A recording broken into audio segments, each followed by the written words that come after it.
ज्या दिवशी घरातली आई निघून जाते ना, ते लक्ष देऊ नये का महाराज, घरातली लक्ष्मी निघून जाते दादा। अरे काबाड कष्ट करणारी, दुसऱ्याच्या शेतावर भांगडायला जाणारी आई कधीतरी पहा, तिचा हात हातात घ्या महाराज।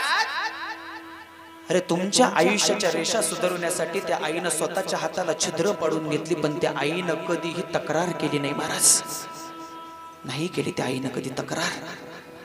सातत्यानं ती आई त्या कुटुंबासाठी झगडत राहिली, सातत्यानं त्या कुटुंबासाठी झटत राहिली, त्या कुटुंबावर प्रेम करत राहिली। अरे एखाद्या वेळी आई शेतावर भांगलायला जायची आणि गरीब कुटुंबात असणारी माझी ती माय माऊली महाराज, दुपारच्या वेळी डबा उघडला जायचा, डबा उघडला गेल्यानंतर आजूबाजूच्या मैत्रिणींचा सुद्धा डबा उघडला जायचा।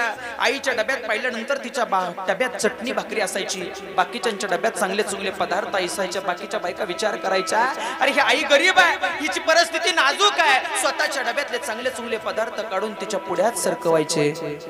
पण ती माय माऊली स्वतःच्या डब्यातली चटणी भाकरी खायची आणि त्या डब्यातले चांगले चुंगले पदार्थ आपल्या पोरांसाठी घरी घेऊन यायची। तिचं नाव आई आहे महाराज। नाही राहिली या जगाच्या पाठीवरती आहे।